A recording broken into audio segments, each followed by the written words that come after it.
اور سنو، تم بدلنے کی بات کرتے ہو، یہودیوں نے 50,000 سے زیادہ مسلمان شہید کر دیے. کہاں پہ؟ فلسطین میں. مگر ایک بھی خبر نہیں آئی کوئی بدلا ہو. جی حق ہے. بولو یہ چھوٹی موٹی بات ہے کیا؟ بہت بڑی بات ہے. ہمارے ایمان کیا ہے ان کے سامنے؟ کچھ نہیں. کیا کچھ نہیں؟ سنو میری بات سنو. 12,000 بچے وہ شہید ہوئے ہیں. تم بھی بال بچے والے ہو جن کی عمریں 10 سال سے کم ہیں. ایک ماں کا بیان پڑھ رہا تھا، وہ کہہ لے کہ میں اپنے بچے کو نکالنے گئی نا ملوے میں سے، تو بس سر ملا اس کا سر، باقی میرا بچہ نہیں تھا، بس اس کا سر ملا. کیا پتہ کہاں بم سے اڑ کے اس کے ہاتھ پہ. ماں اٹھا رہی ہیں اپنے چھوٹے چھوٹے بچوں کو، کیسے سینے ہیں ان کے، اور لاشوں میں سے کچھ لاشیں نکل گئیں. آسٹریلیا کے جنگل میں آگ لگی نا تو پورے بالی ووڈ ہالی ووڈ سب شور مچائیں لگے کہ یہ آگ لگ گئی، جنگل میں مر نہ جائیں جانور. اور میرے نبی کے امتی کتنے شہید ہو رہے ہیں. ابھی 5 دن پہلے بھوکے تھے بیچارے، ٹرک آئے کھانے کے، ٹرک کھانا لینے جا رہے تھے کھانا، تو کیا آیا؟ کھانے تک نہیں پہنچے، بم گرا. اور جب بم گرا تو 150 لوگ تو اسی جگہ شہید ہو گئے. ماں کہہ رہی تھی عربی میں، میرا بچہ کھانا لینے گیا تھا مگر موت مل گئی اسے. مگر کوئی ماں میں نے ایسی نہیں دیکھی. میں ان ماؤں کو سلام کرنا چاہتا ہوں جو ناشکری کر رہی ہو، قرآن پڑھ رہی ہیں، وہ ڈھیر پر لاشوں کی قرآن پڑھ رہی ہیں. اللہ اکبر. وہ چھوٹے چھوٹے بچے. مگر میں اللہ کا شکر سید ہوں، مگر پھر بھی ایک بات کہہ کے جا رہا ہوں، ان میں سے ایک لڑکی کا مجھے جوتا مل جائے نا تو میں اپنی قبر میں رکھ کے سو جاؤں گا اور اس کو بخشش کی ضمانت سمجھوں گا. جن لڑکیوں نے یہ بیان دیا ہے کہ ہم رات کو جب سوتے ہیں تو برقع اوڑھ کے سوتے ہیں، میری بہنیں سن لیں، میری بیٹیاں سن لیں، وہ خانقاہوں کی بچیاں سن لیں جن کے بے عمل باپ کی وجہ سے وہ بچیاں بھی بے پردہ ہو گئیں، وہ سن لیں. بڑے بڑے معزز گھرانوں کی بیٹیاں، ان تک میرا یہ پیغام پہنچا دو. جن کو گھٹن محسوس ہوتی ہے پردے میں، ان کو سنا دو. جو غیر محرم کے سامنے ویڈیو پر آتی ہیں، ان کو سنا دو. میری بیٹیوں کو جو انسٹاگرام فیس بک پہ فالوور بنانے کے لیے اپنے جسم کی نمائش کرتی ہیں، ان کو سناؤ ان فلسطینی بیٹیوں کا پیغام. وہ کہتی ہیں ہم رات کو برقع اوڑھ کے سوتے ہیں. کہ برقع اوڑھ کے تو رات کو کوئی نہیں سوتا. کہ ہم اس وجہ سے سوتے ہیں کہ جب بم گرتا ہے تو اندر سے لاش نکلتی ہے. ہم سوچتے ہیں جب ہماری لاشیں نکلیں تو بے پردہ نہیں ہونی چاہیے، پردے میں ہونی چاہیے. تو جب ان کی لاشیں نکلی تو پردے میں تھیں. وہ بھوکی پیاسی پردہ کر کے چلی گئی، وہ قرآن پڑھ کے چلی گئی. انہوں نے اپنے بچوں کی لاشوں پر قرآن پڑھے. اللہ اکبر. میں تو اپنی بہنوں کے سامنے بس یہی عرض کرتا ہوں اور کچھ زیادہ نہیں. میں اپنی بیٹیوں سے یہی کہ اب قرآن کھولنے کا وقت ہے. اگر تم بدلو گی تبھی زمانہ بدلے گا. ہمیں معلوم ہے اسلام کو نانی نے فوقیت دی ہے. جب نانی نے برکتیں لٹائی ہیں تو نواسی تک چلی ہے. اور جب اسلام پہ پہلی مرتبہ وہی نازل ہوئی میرے نبی پر تو میرے نبی نے 5 کی 5 آیات کسی مرد کو نہیں سنائی بلکہ اپنی بیوی اور ہم سب کی ماں سیدہ خدیجہ الکبریٰ کو آ کے سنائی. میرے نبی جانتے تھے کہ پہلے خدیجہ قرآن پڑھے گی اور پھر اپنی بیٹی فاطمہ کو سنا دے گی اور پھر فاطمہ اپنی بیٹی زینب کو سنائے گی اور زینب کربلا میں قرآن پڑھ کے دنیا کو بتائے گی کہ جب نانی خدیجہ ہوتی ہے تو پھر نواسی زینب کو. واہ سبحان اللہ ماشاءاللہ. بہت خوب. بس میری تقریر ختم ہو گئی. میں نے اپنے ان ہاتھوں سے میرے دوستو کتنے لوگوں کو دفن کیا ہے. اپنے باپ کو دیکھ لیا دفن ہوتے ہوئے، قبر میں جاتے ہوئے، اپنے تایا کو، کتنے لوگوں کو، اور کتنے ہنگامے دیکھو گے. اور بتاؤ اور کتنے ہنگامے دیکھنے ہیں جو توبہ کرو گے. اعلیٰ حضرت کا ایک شعر میں نے سمجھا، آپ کو بھی سمجھا رہا ہوں. فرماتے ہیں ہائے غافل وہ کیا جگہ ہے جہاں 5 جاتے ہیں تو 2 تو قبر کے اندر ہوتے ہیں، 2 اوپر ہوتے ہیں. اب اوپر سے ایک نے لیا، لاؤ بھائی 5واں دے دو. 4 نے 5واں لیا، 5واں دے دیا، اٹھایا اور نیچے رکھا، اندر دفن کر دیا. اب پہلے اوپر والے نکلے، پھر نیچے والے باہر کو نکلے.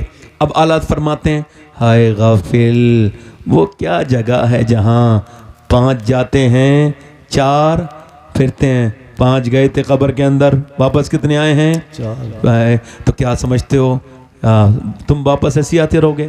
نہیں، سب کو موت آئے گی. اب نہ امیر کو چھوڑے، نہ غریب کو چھوڑے، نہ عالم کو چھوڑے، نہ جاہل کو چھوڑے، نہ پیر کو چھوڑے، نہ مرید کو چھوڑے. سنو، یہ جو تقریر کر رہا ہے یہ بھی مر جائے گا، یہ جو سن رہے ہیں یہ بھی مر جائیں گے, یہ جو ڈر رہے ہیں یہ بھی مریں گے. میرے سرکار مولا کائنات مولا علی فرماتے ہیں موت کو یاد کرو گے تب بھی موت آئے گی, یاد نہیں کرو گے تب بھی آئے گی. فرماتے ہیں مگر یاد کرو گے تو موت آسان بن کے آئے گی, آسان. میرے نبی فرماتے ہیں جو موت کو دن میں 20 بار یاد کرے قیامت کے دن شہداء کے ساتھ اٹھے گا. سبحان اللہ. میرے دوستو بس توبہ کر لو. ایک آدمی ہے, اس کا نام ہے, اس کے پاس ایک عورت آئی, موسیٰ علیہ السلام کا زمانہ ہے, آ کے بولی میرے بچے بھوکے ہیں مجھے کچھ دے دو. اس نے کہا میری طرف توجہ کرو, اس نے کہا میں تیرے اوپر نظر رکھتا ہوں, تو مجھے رات میں آنے کا وعدہ کر میں تجھے دے دوں گا. اس نے کہا میں ہرگز اپنا جسم بیچنے نہیں آئی. چلی گئی, پھر واپس آئی, کہنے لگی میرے بچے بے ہوش ہو رہے ہیں کچھ تو دے دے, میں آ جاؤں گی رات کو. اس نے کہا ٹھیک ہے, پیسے لے کے چلی گئی. رات کو آئی, کمرے میں بیٹھی تھی, یہ اس کے قریب چلا, اس نے اس کے ہاتھ لگانا چاہا تو یہ کانپ گئی, پسینے میں نہا گئی, رونے لگی. اے کیا ڈرامہ کرتی ہے, روتی کیوں ہے, پیسہ نہیں ملا. کہا پیسہ سب کچھ نہیں ہوتا, ایمان بھی کچھ ہوتا ہے. کہا کیا مطلب. کہا میں جب رات کو سجدہ کرتی ہوں تب بھی میرا رب دیکھتا ہے, اور میں تیرے ساتھ زنا کر رہی ہوں تب بھی میرا رب مجھے دیکھ رہا ہے. بس یہی کہہ رہی ہوں مالک میں ایک مجبور ماں ہوں, میرے بچے بھوکے نہ ہوتے تو یہ برا کام نہ کرتی, مجھے معاف کر دینا میرے مالک. ایسا روئی, اللہ کی ایسی رحمت جوش میں آئی, وہ پھوٹ کے روئی, اس کا دل بدل گیا. کس کا؟ وہی بولا جب میں تجھے اپنی بہن بناتا ہوں جا چلی جا. وہ تو بہن بنا لیا, وہ تو چلی گئی. یہ سجدے میں گر کے بولا مالک ایک دن آئی تھی ہاتھ تک نہیں لگایا, میں نے تو کتنی عزتیں لوٹی ہیں. یہ کہہ کے پھوٹ پھوٹ کے رویا کہ اگر میرے جیسا گنہگار کوئی نہیں تو تیرے جیسا کریم بھی کوئی نہیں ہے میرے مالک. میری پوری راتیں برائیوں میں گزری ہیں, میں بڑا ناپاک ہوں, بڑا بدکار ہوں, مگر تو پاک کرنے والا مہربان ہے, مجھے معاف کر دے. رو گیا, سو گیا. صبح کو دروازے پہ دستک ہوئی, دروازہ کھولا. آپ کون؟ تو آنے والے نے پوچھا تمہارا نام کیا ہے؟ کہا میرا نام تو یہ ہے. کہا میں اللہ کا نبی ہوں موسیٰ, اور اللہ نے تجھے سلام بھیجا ہے. کہنے لگا موسیٰ چیک کر لو کوئی اور گھر ہوگا, یہ تو بدکار آدمی کا گھر ہے, مجھ سے زیادہ برا آدمی کوئی نہیں, چیک کرو. موسیٰ بولے کوئی نیک کام کیا تو پوری بات بتائی. اور کہا کتنا رویا؟ کہ بہت رویا. تو موسیٰ بولے اللہ نے تیرے آنسوؤں کو قبول کر لیا ہے. اللہ فرماتا یا ایھا الانسان ما غرک بربک الکریم. کب تک یہ سب اٹھا کے رکھی آئیں گے قبر میں, کب تک نہیں جھکو گے, کب تک توبہ نہیں کرو گے. میں آپ کے نبی کی بات کر رہا ہوں آپ سے, آپ کو بتا رہا ہوں حضور کے پیٹ پہ 2 پتھر بندھے ہیں. امی عائشہ کہتی ہیں کتنے پتھر بولو, اے ہائے کتنے پتھر, اور دعا کیا کر رہے ہیں. میں نے دیکھا, امی عائشہ کہتی ہیں میں نے سنا, دیکھوں حضور کیا دعا کر رہے ہیں, تو دونوں ہاتھ اٹھا کے دعا کر رہے ہیں یا اللہ میری امت کبھی بھوکی نہ مرے, میری امت یعنی میں, یہ سب اس نبی کی دعاؤں میں ہو.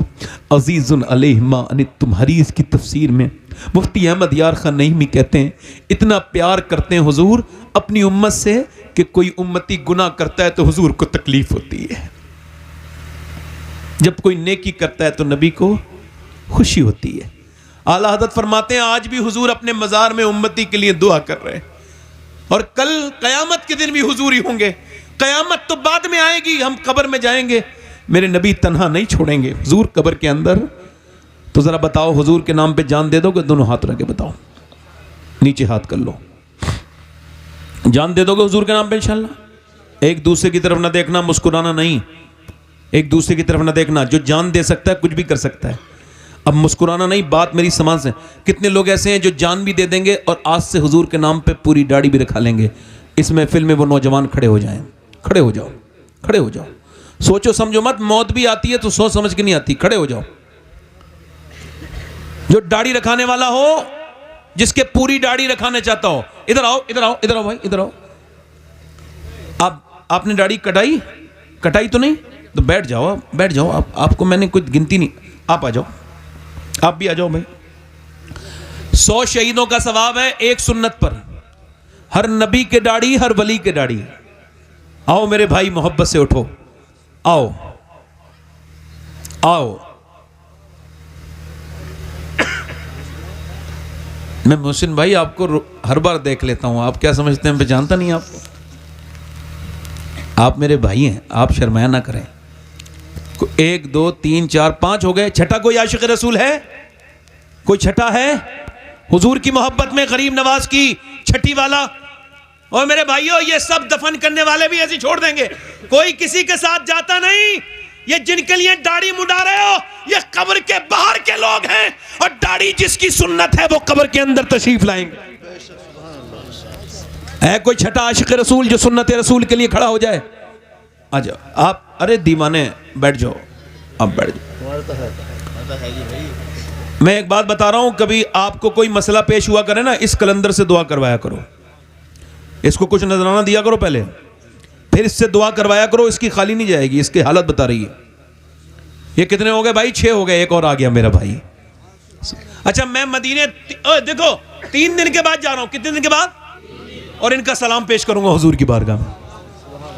میں کہوں گا یا رسول اللہ اتنے لوگوں نے داڑھی رکھائی ہے. میں جب جاتا ہوں نا تو پورا حساب دیتا ہوں حضور کو, ہر سال کا حضور اتنے لوگوں نے داڑھی رکھائی ہے, ان سب کو اس